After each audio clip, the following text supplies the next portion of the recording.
It is said that in Ulthar, which lies beyond the river Sky, that no man may kill a cat. This I can verily believe, as I gaze upon him who sitteth purring before the fire.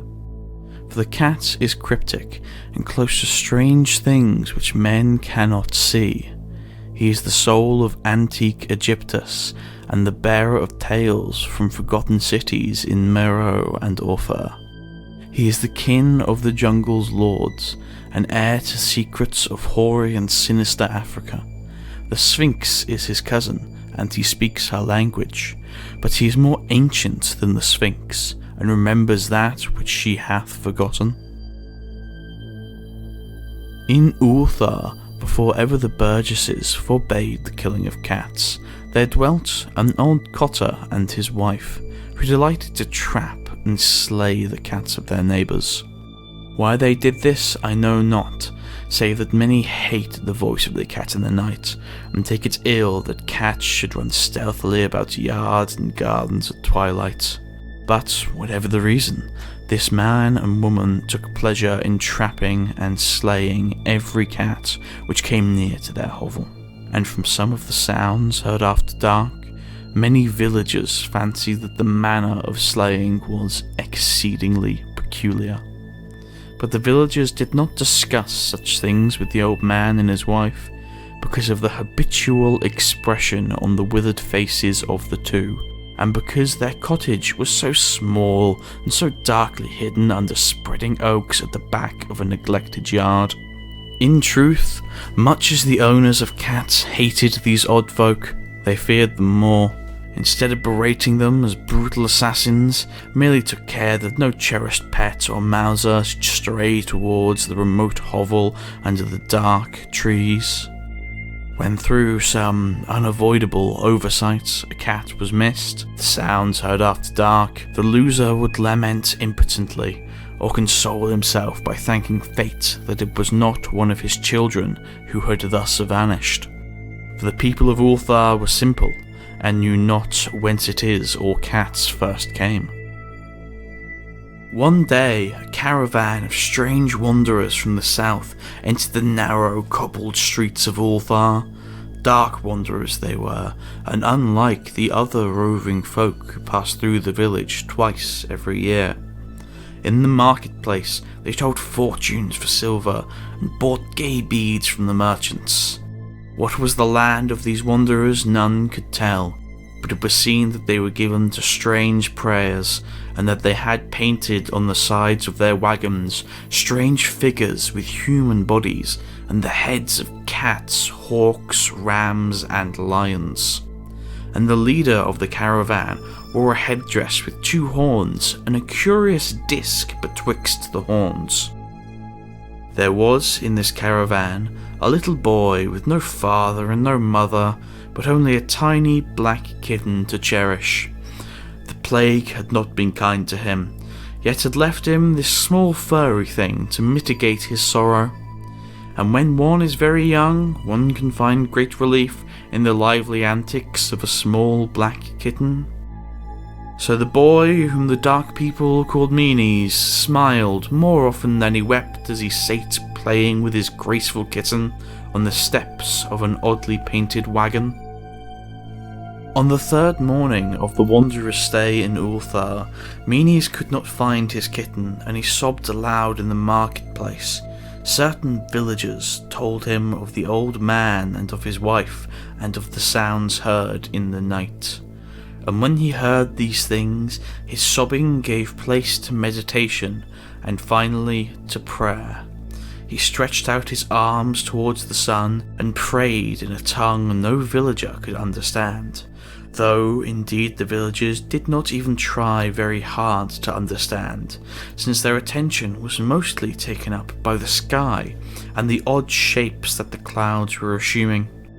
It was very peculiar, but as the little boy uttered his petition, there seemed to form overhead the shadowy, nebulous figures of exotic things, of hybrid creatures crowned with horn-flanked discs. Nature is full of such illusions to impress the imaginative. That night, the wanderers left Ulthar and were never seen again, and the householders were troubled when they noticed that in all the village there was not a cat to be found. From each hearth the familiar cat had vanished. Cats large and small, black, grey, striped, yellow and white.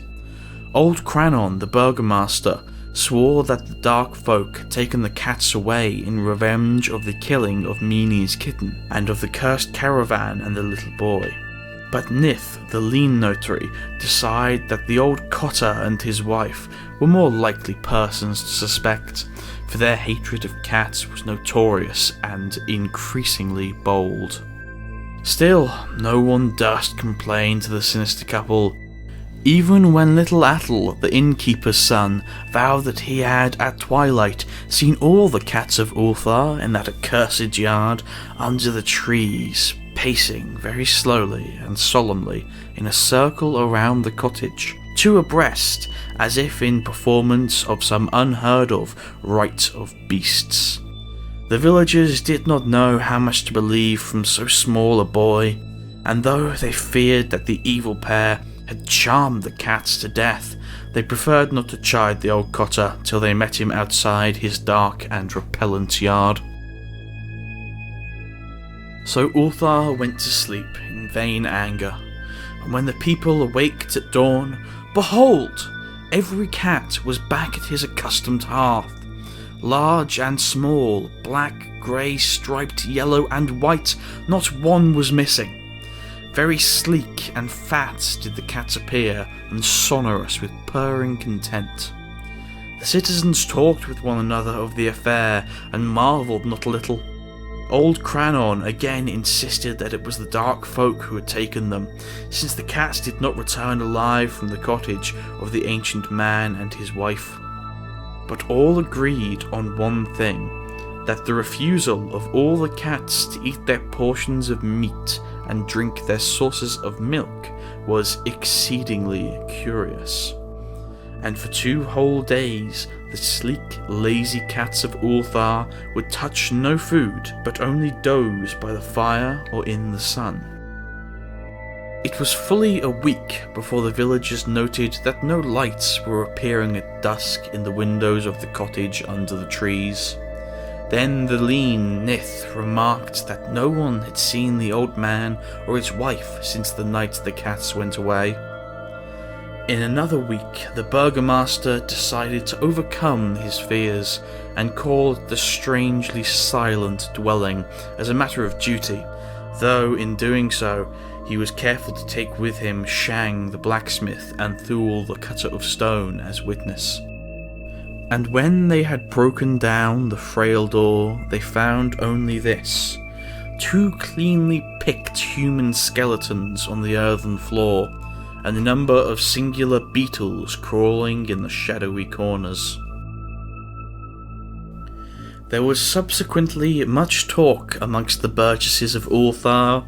Zath the coroner disputed at length with Nith the lean notary, and Crannon and Shang and Thule were overwhelmed with questions. Even little Atle, the innkeeper's son, was closely questioned and given a sweetmeat as his reward.